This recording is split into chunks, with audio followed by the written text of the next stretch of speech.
Казацкие пушки стали систематично обстреливать польский лагерь. На валы дождем посыпались пули и стрелы.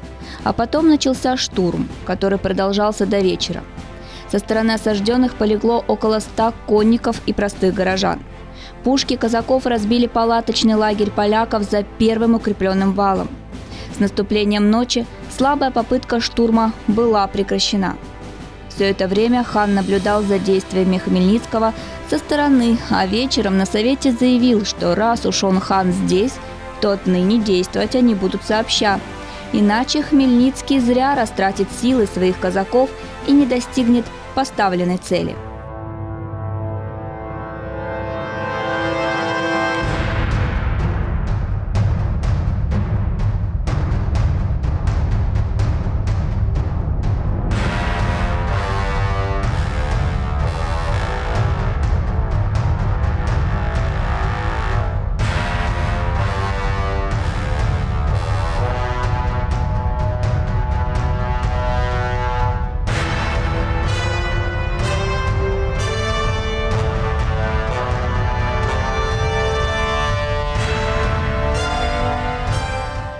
На следующий день противники ограничились артиллерийской перестрелкой. Одновременно обе стороны готовились к предстоящему сражению. Казаками была предпринята попытка поджога замка.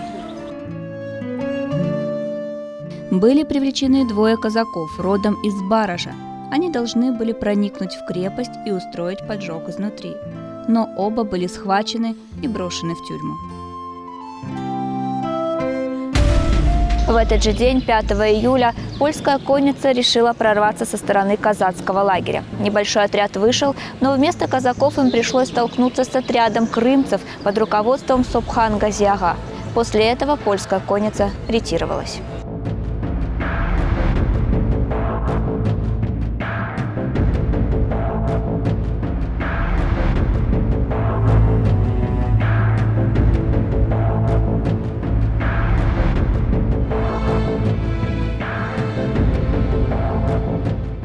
Шестого июля, по другим данным 13 июля, ранним утром, в воскресенье начался генеральный штурм с Баража. Союзники атаковали крепость со всех 4 сторон. Этот штурм стал одним из жарких за всю историю осады. Командование штурмом было доверено Хмельницкому. Правда, гетьман не должен был уклоняться от заранее одобренного плана действий. Казацкая пехота буквально облепила Сбараж со всех сторон. Однако главный удар, согласно плану, нанесен был с юга, где находились позиции Ферлея и Вишневецкого. Союзники точно рассчитали место, где польский лагерь был плохо обкопан валами со стороны озера.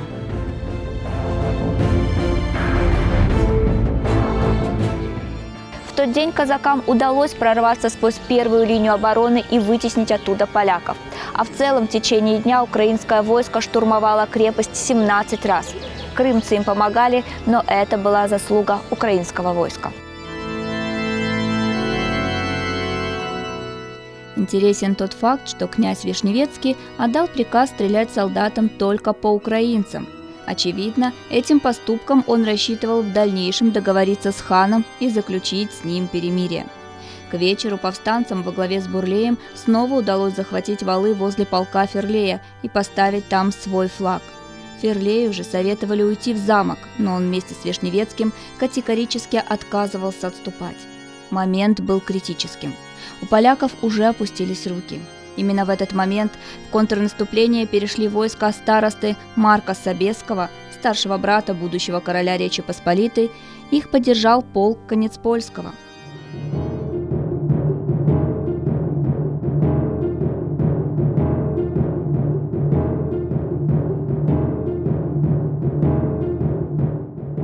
Казаки с потерями вынуждены были отступать к своим первым окопам.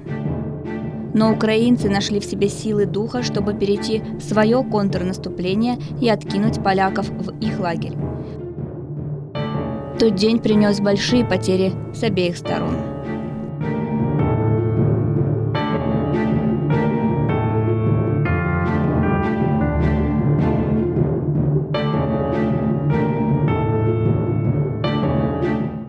Впоследствии тяжелых боев поляки вынуждены были отступить ко второй линии обороны.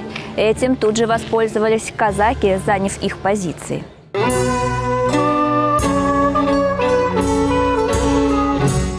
Уже на следующий день под стенами Збаража разгорелся бой казаков с солдатами Вишневецкого. Но он завершился ничем. Обе стороны разошлись по своим лагерям. 2 следующих дня прошли относительно спокойно.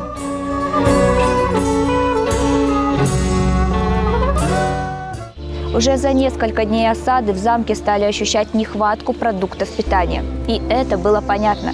Содержать многотысячную польскую армию было крайне трудно.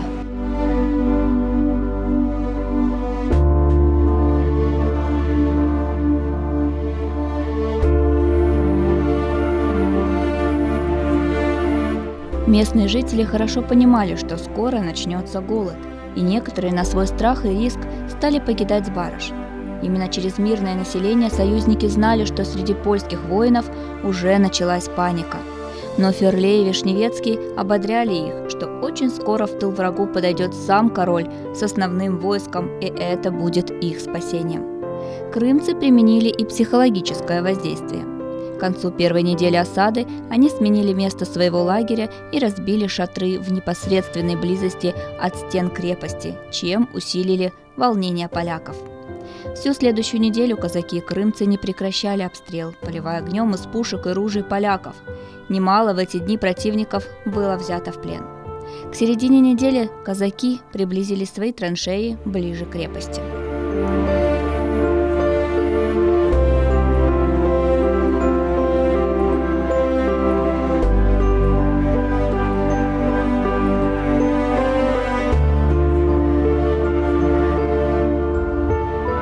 На исходе второй недели осады казаки перехватили письмо гонцов королю с извещением о том, чтобы последний как можно быстрее пришел на помощь к осажденным. Из письма казаки знали, что положение Вишневецкого и всего его окружения оставляет желать лучшего. Наконец, в воскресенье 13 июля, после того, как барабаны ударили отбой, в лагерь союзников явился парламентер, который попросил прекратить обстрел и пойти на переговоры. Хмельницкий понимал, раз заносчивый князь Еремей Вишневецкий пошел на такой шаг, то положение в крепости действительно очень тяжелое. Уже на следующий день, как сообщает Синаи, из крепости дезертировало около 100 поляков, а за ними снова явился парламентер с предложением дать джизью, то есть налог сразу за 5 лет, и удовлетворить всех аскеров выдачей разного добра. Посоветовавшись, хан, визирь и гетьман передали ответ. Пусть к ним придут господа Вишневецкий, Ферлей и другие главнокомандующие. Если они сдадут союзникам своих лошадей и оружие, то осада крепости будет снята, а если нет, то, возможно, союзники пойдут на штурм.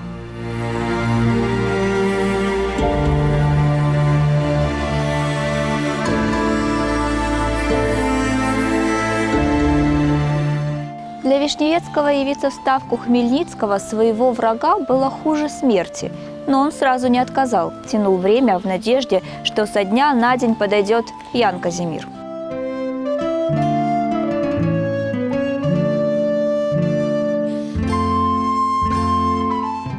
Після ряду невдалих штурмів Збаразької фортеці запал козаків і татар до штурму замку, чесно кажучи, пропав.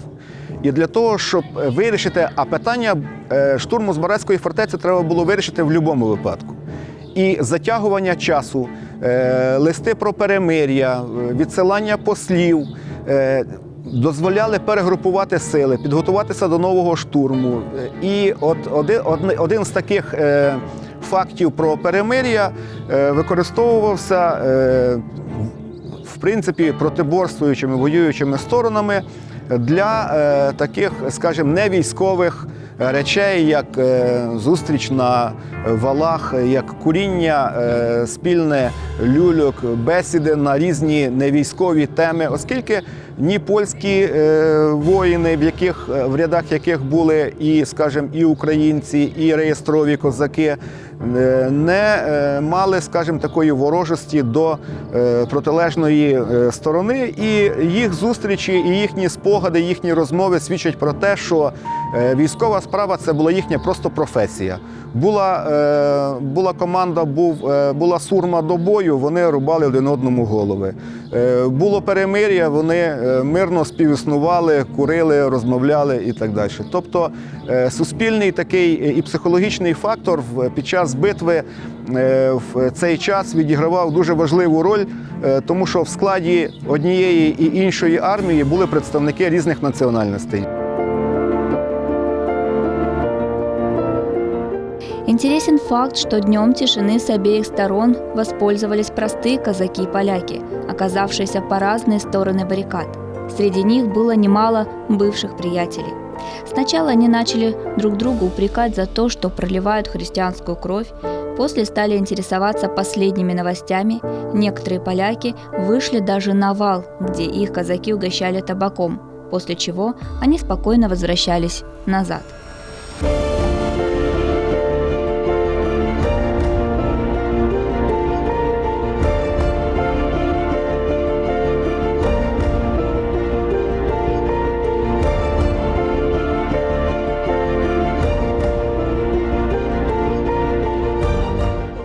Кроме официальных переговоров, польское командование, дабы избежать, возможно, позорной капитуляции, отправляет к хану посланника Станислава Яницкого.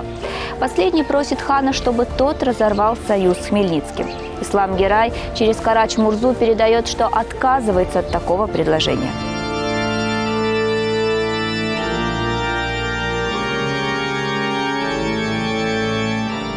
Одновременно для урегулирования вопроса о перемирии в замок были отправлены ханские представители Сулейман Ага и Омер Гази-ага.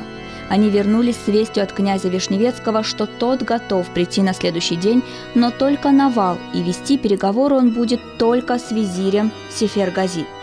В замок отправили извещение, что визирь готов завтра встретиться.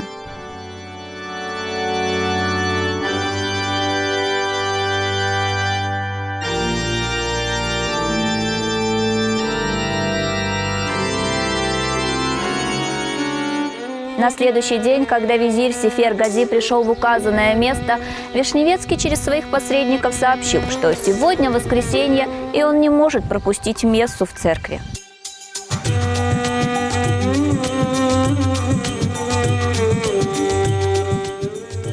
Сефер-Гази вернулся ни с чем. Он понимал, что ни князь, ни остальные вельможи не придут.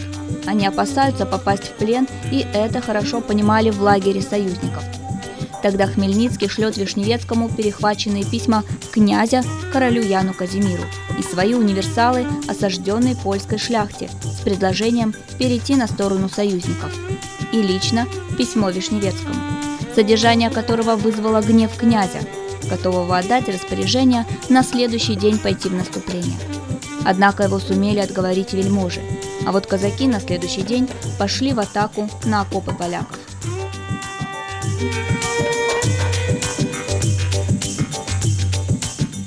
Союзники довольно удачно расположили свои позиции. Они прекрасно видели, как перемещаются польские желтнеры, когда выходят за крепостные стены, чтобы занять свои позиции в укрепленных траншеях перед рвом.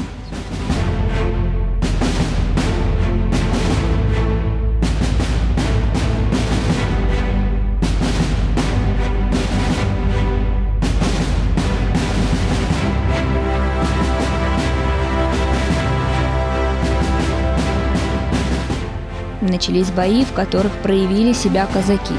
Они заметили, что около 2000 польских воинов вышли из крепости и засели в засаде, чтобы напасть на окопы ночью, но казаки опередили их и атаковали. Полякам пришлось вернуться в крепость. Однако они сумели захватить несколько пленных, которые рассказали осажденным, что союзники узнали, что к Збаражу идут крупные силы королевской армии, поэтому хотят до их прихода захватить замок. В первых числах августа состоялось последнее генеральное сражение. Главный удар был направлен на полк Остророга. По лагерю и замку не переставая били пушки. В этот и последующие дни, как писали польские мемуаристы, в каждом полку гибло как минимум 20 человек. С артиллерийской канонадой развернулось наступление казаков, но это наступление снова было отбито польскими пушками. Во время отступления был ранен казацкий полковник Иван Багун. А между тем силы польского войска в Збараже таяли на глазах. Кто не погиб в бою, тот умирал от голода.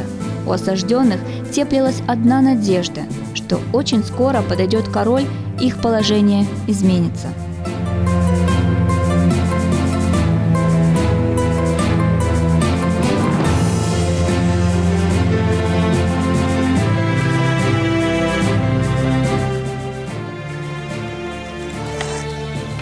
За 4 недели осады Вишневецкому все же удается передать известие Яну Казимиру о своем бедственном положении.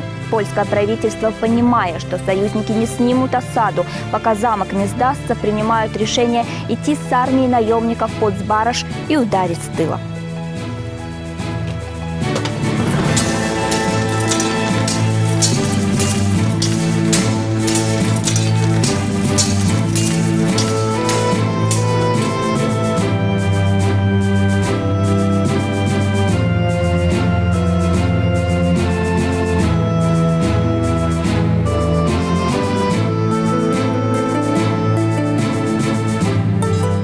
Осведомленная о планах короля, союзная армия оставляет достаточную часть войска под стенами замка и с главными силами тайно снимается с места. Быстрым маршем, преодолев 120 километров, армия остановилась вблизи города Зборово, где, заняв выгодные позиции, сосредоточилась в густом лесу по левую сторону реки Стрыпи.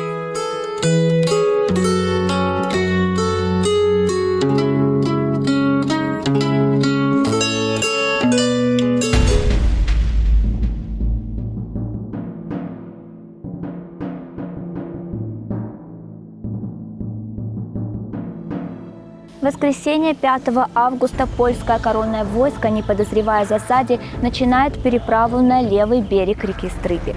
После того, как первые всадники стали строиться в ряды, прогремели первые пушечные выстрелы. С левого фланга бросилась в атаку конница Мурзы Карачбея и полковника Данилы Нечая. Одновременно с правого фланга ударила конница ханского брата Нуриддина Адиля Герая. Поляки развернули для боя свои пушки, но не успели сделать ни одного выстрела, так как казацкая пехота стремительным ударом захватила их. В это время полк Ивана Багуна и часть крымско-татарской конницы переправилась на правый берег реки и ударили в тыл королевской армии.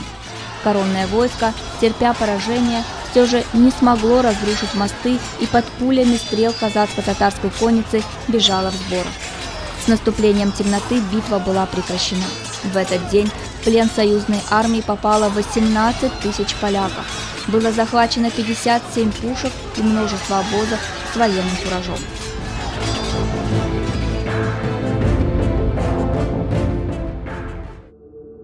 Король Ян Казимир и канцлер Ежи Осолинский чудом избежали пленения. Шляхетское войско находилось в катастрофическом положении. Этой же ночью по совету канцлера Осолинского Ян Казимир отправляет в лагерь крымского хана парламентеров с предложением вступить в переговоры.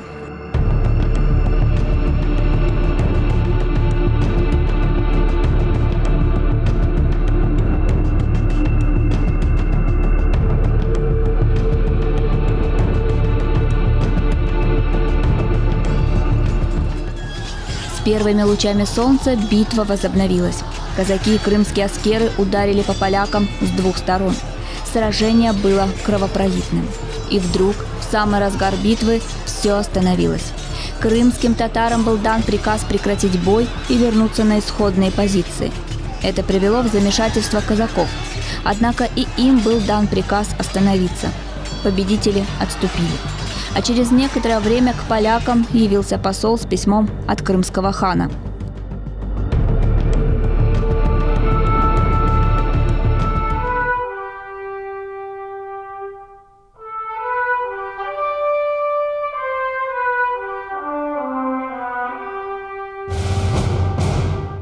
В письме Ислам Герай желал польскому королю счастья и здоровья, выражал огорчение по поводу того, что король не известил его о своем вступлении на престол. «Ты мое царство ни во что не поставил, и меня человеком не счел. Поэтому мы пришли зимовать в твои улусы и по воле Господа Бога останемся у тебя в гостях. Если угодно тебе потолковать с нами, то вышли своего канцлера, а я вышлю своего».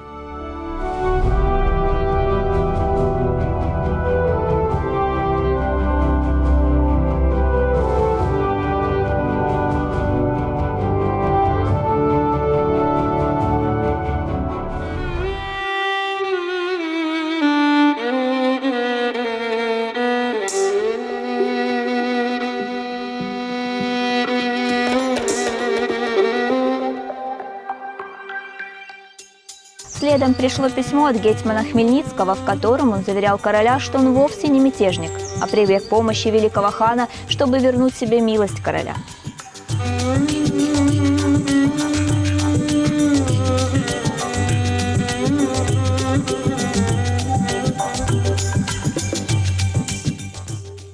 Он пишет: «Вашему Величеству угодно было назначить вместо меня гетьманом казацким пана Забузского. Извольте прислать его войско, и я тотчас отдам ему булаву и знамена. Я с войском запорожским при избрании вашим желал и теперь желаю, чтобы вы были более могущественным королем, чем был блаженной памяти брат ваш». Так что же стало причиной внезапного прекращения боя? Почему до сих пор в современной историографии осада Сбаража и битва под Сборовом трактуются как предательство Ислама Герая III?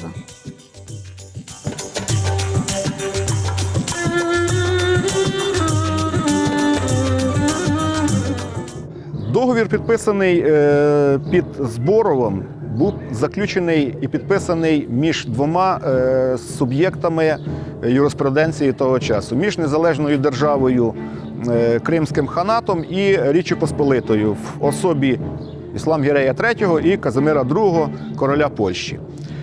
Вимоги Богдана Хмельницького, тому що всі питання, які стосувалися підписання Зборівського миру, стосувалися території, яка була на той час в центральній і західній Україні і в підпорядкуванні захоплена козаками Богдана Хмельницького. Але підписання оцього Зборівського миру було, в принципі, вигідне всім воюючим сторонам. По-перше, Кримському ханату було вигідно те, що зберігався паритет сил. Не було однієї переможеної явно і не було явно програшної сторони. Тому що перемога однієї з сторін, чи Польщі, чи козаків, це, скажімо, дисбаланс в політичній карті Європи. А тримаючи паритет в межах козаки-противники, поляків і навпаки, сприяло тому, що цей паритет сил зберігався. Через те якраз Богдан Хмельницький погодився на підписання цієї угоди, оскільки без допомоги кримського хана здолати Яна Казимира він не міг. І він це прекрасно розумів. І підписання цього Зборівського миру, на мою думку, є тимчасовою передишкою перед наступними боями. Це перегрупування сил, це інші договори, тим більше, що відомо, що кримський хан Іслам Гірей також виступив союзниками під час Берестецької битви. Але для того Польща виграла від того, що вона отримала передишку. Після таких важких поразок під Жовтими Водами, Корсунем, Пилявцями, фактично катастрофою під Збаражем і поразкою фактичною під Зборовом, Зборівська битва була фактично програна Яном Казимиром, але підписання цієї угоди було на даний час, на мою думку, вигідно всім трьом сторонам.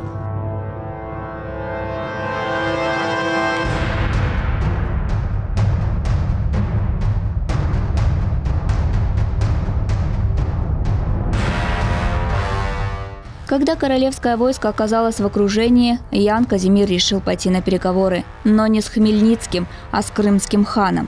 Эти переговоры проходили не тайно от гетьмана, напротив, он хорошо знал о них, потому как ключевой фигурой в казацко-крымском союзе был Ислам Герай III, а не гетьман, который по своему социальному статусу был ниже крымского хана. Последний же польской стороной считался подданным короля, в то время как крымский хан был суверенным правителем. В общем-то и хан рассматривал Хмельницкого как своего пусть временного, но подданного. Поэтому, когда в ночь с 5 на 6 августа к Исламу Гераю явился польский парламентер Тикацинский с просьбой о переговорах визиря Сефергази с канцлером Ежи Осолинским, хан дал согласие.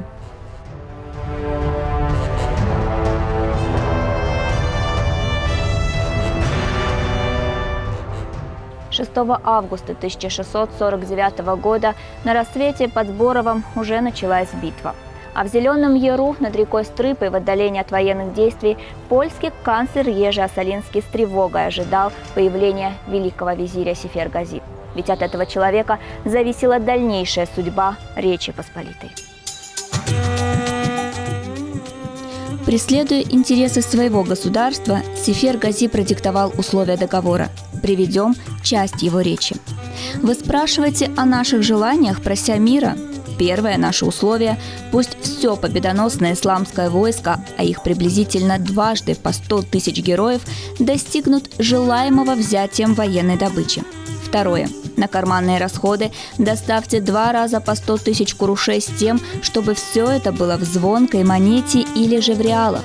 В-третьих, о запорожских казаках, попросивших у нас помощи. Ныне все они подданные нашего падишаха. 40 тысяч казакам, согласно их желаний, будете безупречно платить жалования и отныне не будете даже косо смотреть на крепости, села и районы, принадлежавшие запорожским казакам. Да так, что если пожалуется хоть один из них, это будет означать нарушение вами договора, и вы будете наказаны. А после того, как примете эти 3 условия, будете без недостачи и без убавления ежегодно и своевременно доставлять джизью, которую вы с древних времен платили порогу государства гнезду Чингизову. И с сегодняшнего дня будете воздерживаться от действий, противоречащих договору и обету. А если же эти предложения не примете, не будет пощады вашим душам». Другими словами, Речь Посполитая вынуждена была согласиться заплатить в ханскую казну 200 тысяч талеров единоразово и в дальнейшем платить по 90 тысяч талеров ежегодно. Кроме этого, польский король вынужден был согласиться возместить расходы крымской конницы, которая понесла в результате военных действий – 30 тысяч талеров. Ян Казимир вынужден был согласиться.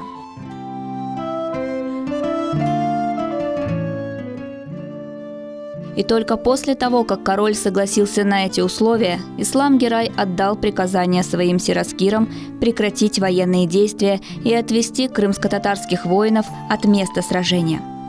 Чтобы спасти себя в сложившейся ситуации, Хмельницкий вслед за ханом прекращает бой. Поляки вынуждены были признать себя побежденными и уже 7 августа садятся за стол переговоров. Ислам Герай дал возможность гетьману Хмельницкому диктовать свои условия мирного договора. 8 августа 1649 года между Речью Посполитой, Крымским ханством и Гетьманщиной был подписан Сборовский трактат.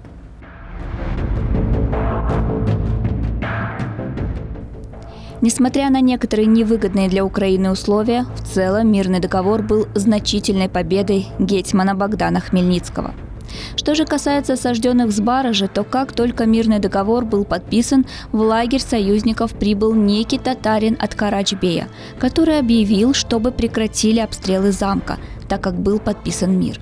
В союзном лагере посланца приняли с почестями.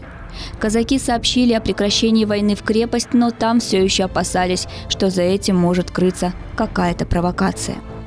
Наконец, в Збаражский замок приехал с письмами, адресованными главнокомандующему Ферлею, дипломат Речи Посполитой Ромашкевич. Из писем стало ясно, что мир подписан, и уже завтра прибудут представители с обоих сторон для разведения войск. И только спустя несколько дней осажденные убедились, что мир действительно подписан, стали выходить из замка и первым делом покупать еду и коней у казаков. 11 августа прошел под знаком торговли и обмена с двух сторон. Но только после того, как ранним утром 12 августа татарско-украинский лагерь стал сворачиваться и покидать окрестности Збаража, польский гарнизон и шляхта стали покидать полуразрушенный замок и осторожно двигаться в направлении Тернополя. Какие же результаты имела осада Збаража? Украинский историк Юрий Мыцик считает, что обе стороны проявили мужество и стойкость. Под Збаражем польская и татарско-казацкая сторона потеряли приблизительно по 30 тысяч воинов. Причем почти все войска Речи Посполитой, которые были под Збаражем, погибли, если не от пуль и сабель, то от голода и болезней. Для польской стороны эти потери были колоссальными, тем более, что осажденные ничем не могли помочь королевской армии, которая шла им на помощь. Наконец, судьба кампании была окончательно решена не под стенами Збаража, а под Зборовым. А успешная блокада Збаража заложила фундамент для победы в генеральном сражении под Зборовым. Осада Збаража по праву стоит в одном ряду с битвами под Желтыми водами, Корсунью, Пилявцами, Зборовым, Жванцом, Батагом и многими другими битвами в ходе освободительной войны украинского народа.